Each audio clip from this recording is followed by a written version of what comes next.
Bienvenidos nuevamente a este periodo de sesiones virtuales. Queridos jóvenes, vamos a trabajar hoy día una sesión de aprendizaje referida al lenguaje nuevamente.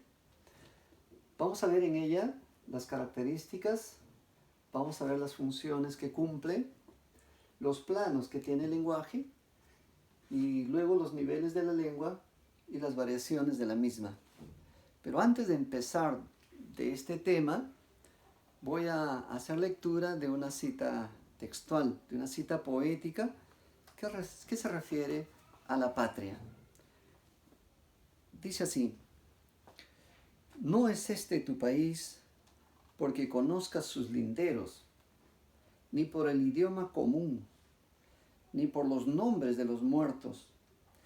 Es este tu país porque si tuvieras que hacerlo, lo elegirías de nuevo para construir aquí todos tus sueños.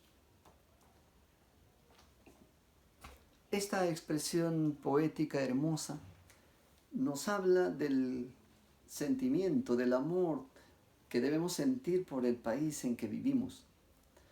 En cualquier circunstancia difícil, a través de la historia del Perú, han existido hombres valiosos que han defendido su país de mil maneras.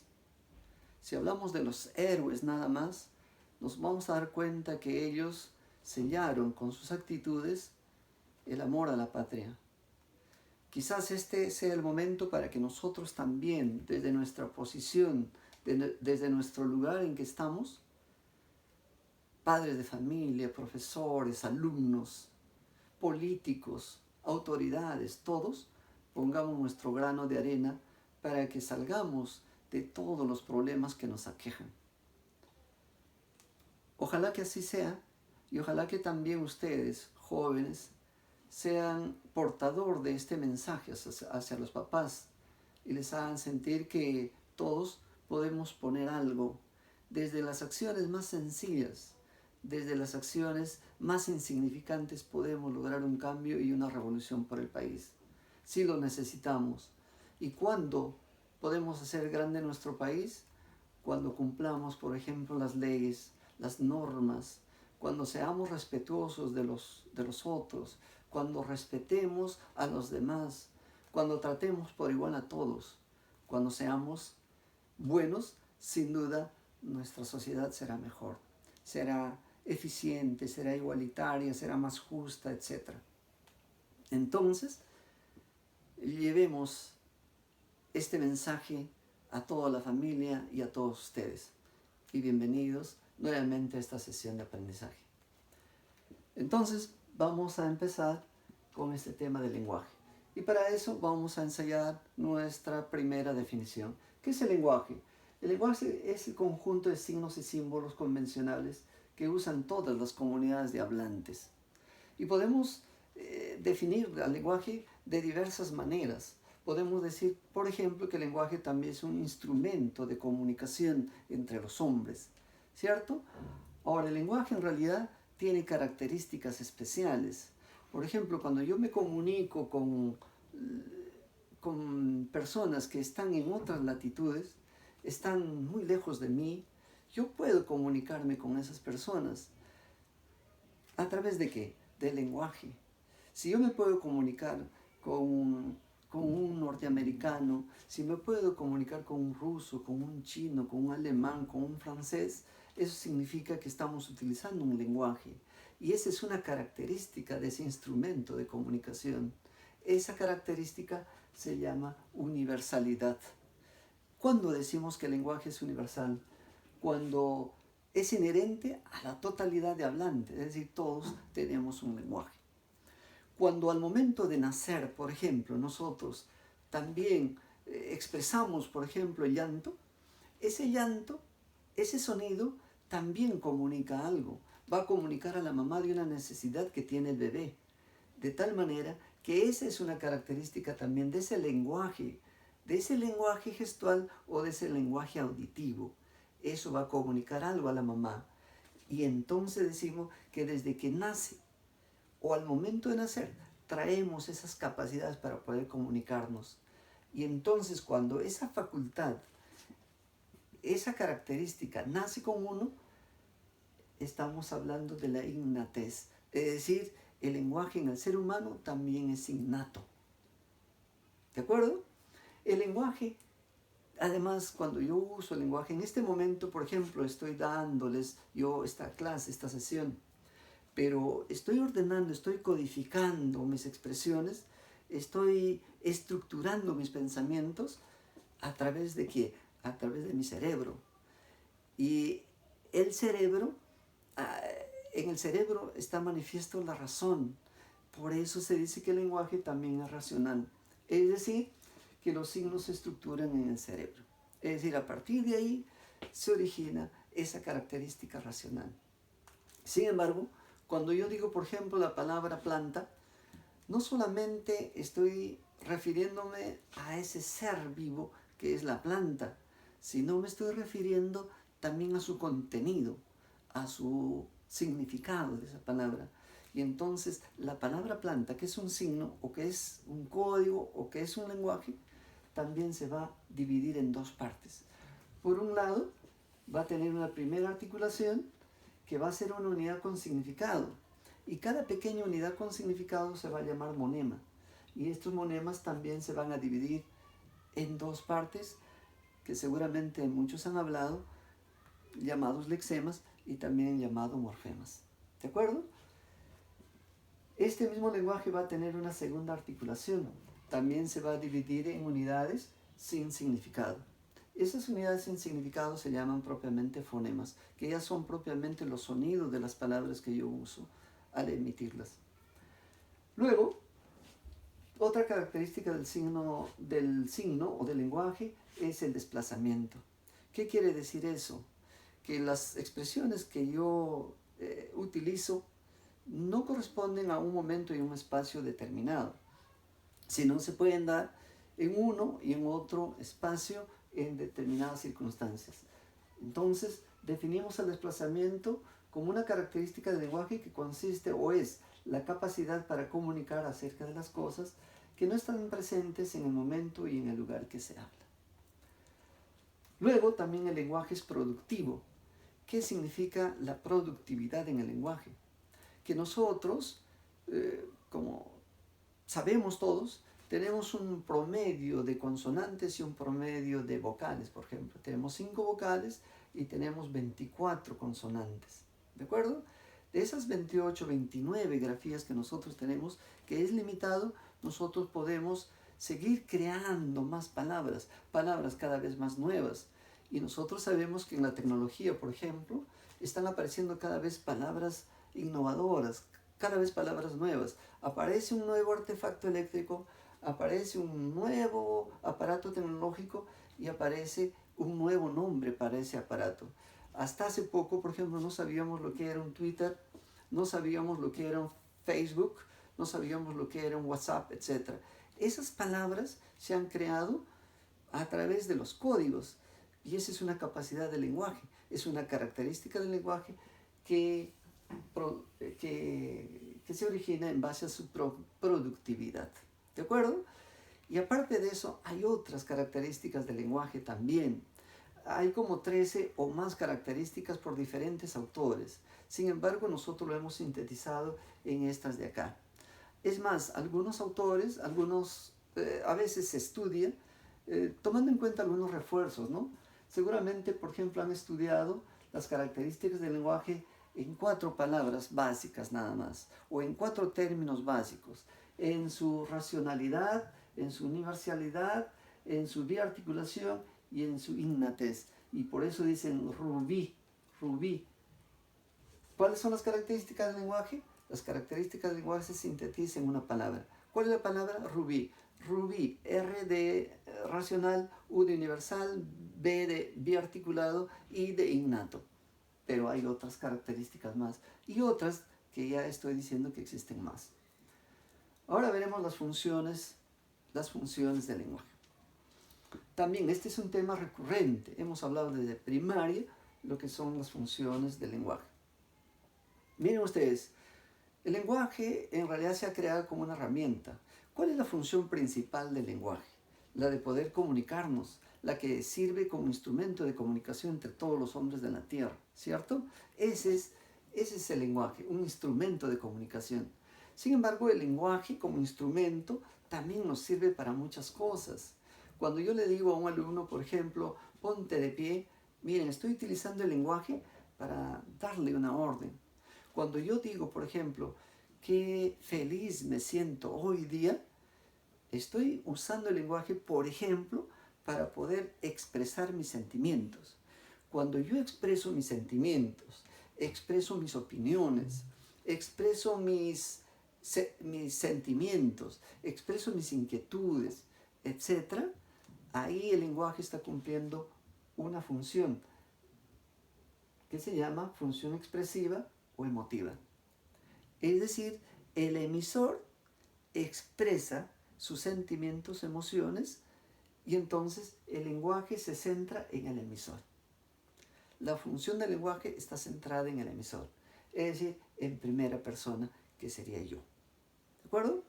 Luego viene la segunda función, la función representativa o referencial. Cuando digo, por ejemplo, la tarde está soleada, ya no estoy hablando de mí, ya no estoy hablando en primera persona. ¿De acuerdo? Ya estoy hablando ahora de manera objetiva. En la función expresiva hablamos de una subjetividad, es decir, es mi opinión. Estoy diciendo mis sentimientos.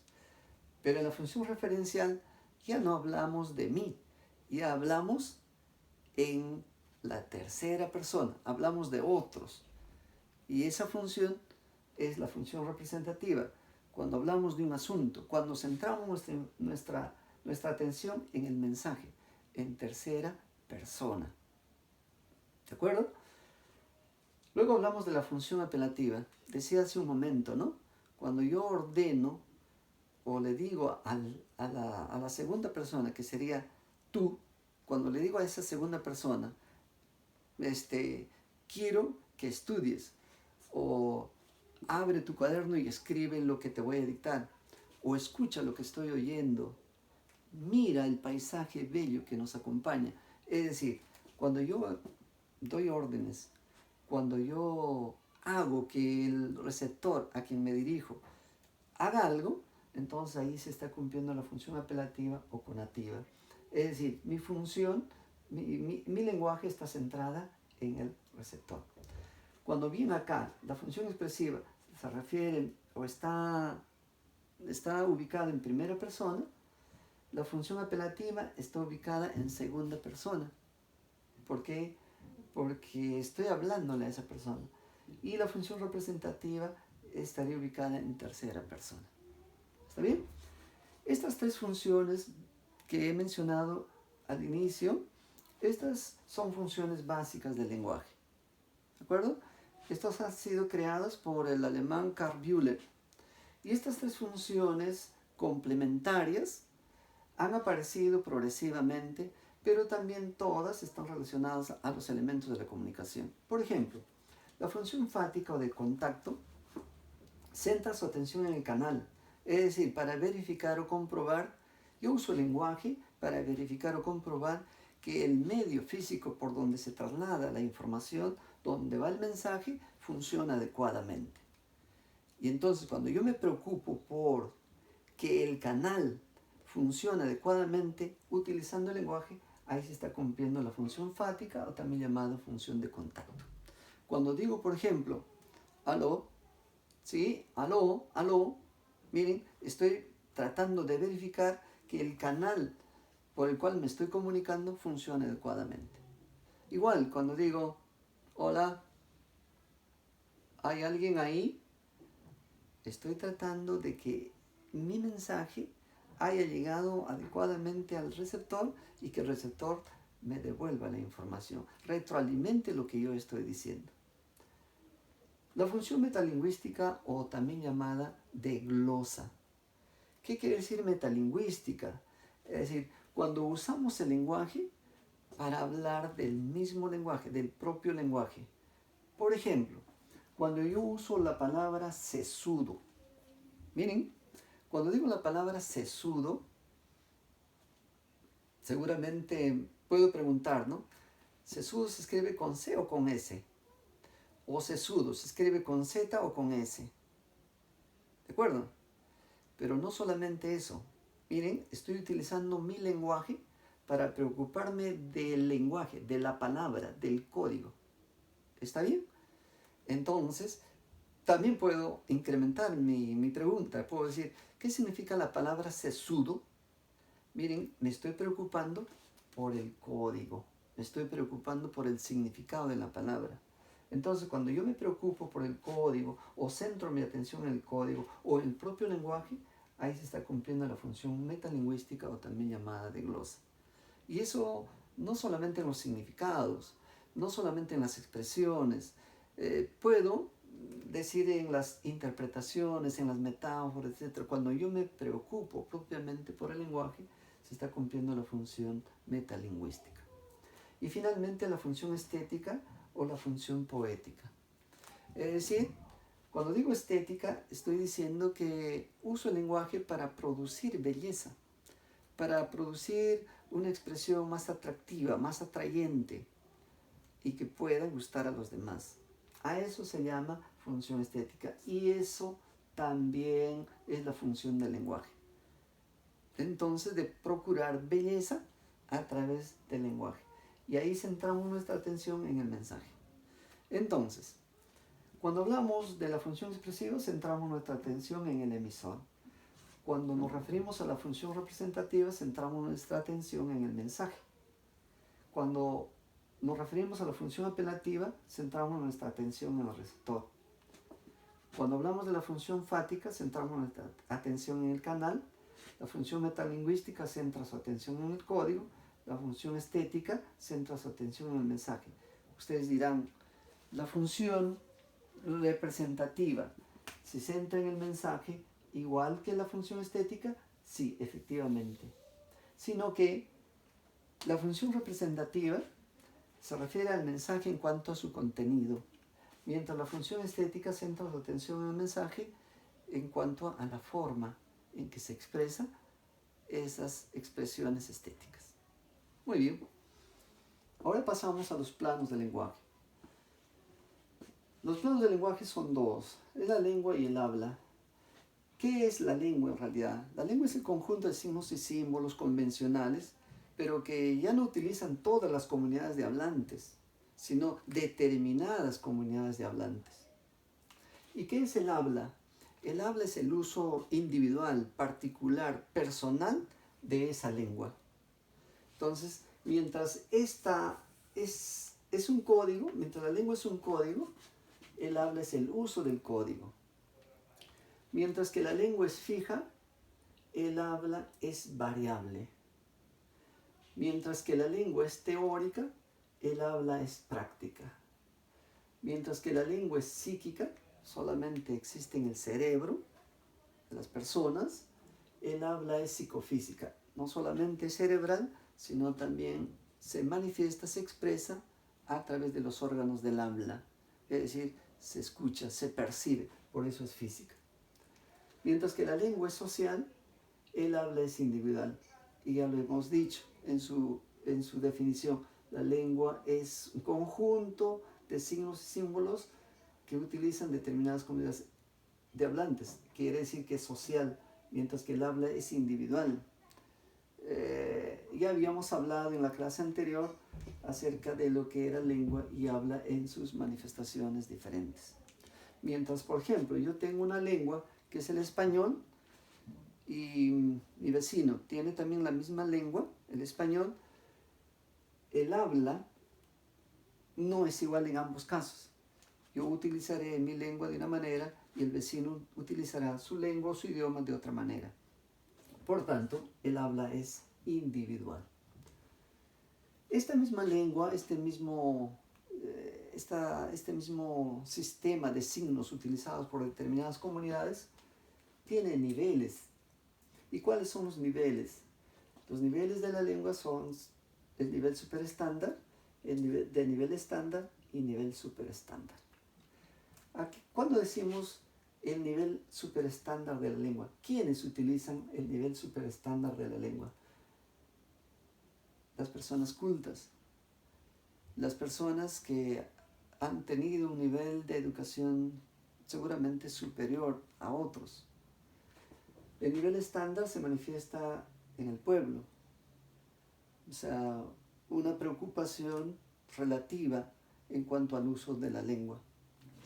Y el nivel subestándar es el nivel inculto, es decir, hay una despreocupación, un desentendimiento por el buen uso de la lengua.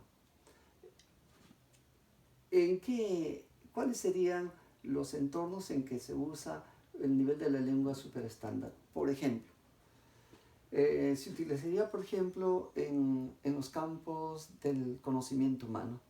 La ciencia, la tecnología, la literatura utiliza la lengua superestándar. La lengua estándar a nivel del pueblo, los comerciantes, los profesionales de mando medio, los técnicos, es decir, el pueblo en realidad, con ciertas alteraciones, ya sea en su pronunciación, etc., pero es estándar esa lengua. Moderada. En cambio, la subestándar es la gente que usa, por ejemplo, jergas, modismos, muletillas, expresiones sin cuidados, repeticiones, anfibologías, etc. Eso es la lengua subestándar. Luego, la misma lengua también tiene variaciones. Las variaciones dependiendo de los lugares o de los estratos en que se habla. Y así hablamos, por ejemplo, del dialecto. ¿Qué es el dialecto? El dialecto es una variación del lenguaje, pero a nivel regional. Ya habíamos dicho que la lengua en el Perú, por ejemplo, tenemos 3 lenguas, ¿no? Tenemos el castellano, tenemos el quechua y tenemos el aymara o el aymara, ¿de acuerdo? Pero ¿qué sucede? Dentro del español que se habla en el Perú hay variaciones regionales. Sin embargo, por ejemplo, en otros estratos más grandes, Chile, en Argentina, en Paraguay, en España, en Perú, se habla el español. Sin embargo, en cada uno de esos pueblos no se utilizan las mismas palabras para expresar o para referirse a algo. Si, por ejemplo, aquí en el Perú decimos la palabra niño y le decimos chibolo, por ejemplo, en Chile le dirán cabrillo o cabro, en la selva del Perú le dirán huambrillo, en España le dirán chamaco, chavo, chaval, en México igual, en Argentina le dirán pibe, y así. Hablando el español, no todos hacemos igual uso de nuestro español. A esa variedad regional, a eso se llama dialecto.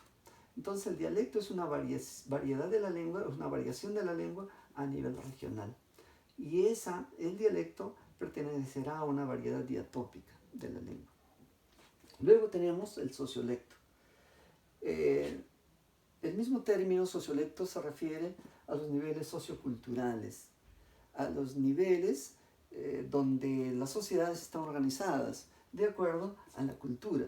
Los técnicos, los profesionales tendrán un nivel también dentro de la lengua, y esa es una variedad. Y esa variedad sociolecta pertenece a la variedad diastrática. Y finalmente tenemos el idiolecto.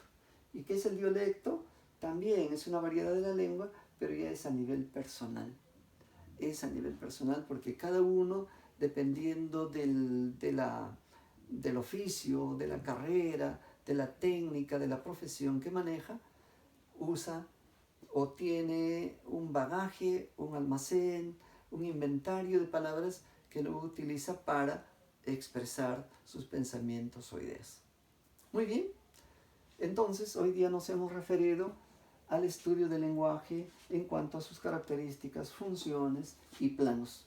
Esperamos que este saber haya incrementado, haya fortalecido lo que seguramente en algún momento ya sabían ustedes también. Por esta vez, gracias por la atención, esperando estar en una nueva oportunidad. Saludos para la familia, cuídense, refuercen el aspecto del cuidado personal en cuanto a la higiene, disfruten en familia, conversen en familia, para ser cada vez más unidos y más solidarios, buscando sin duda un país mejor. Gracias muchachos, hasta la próxima.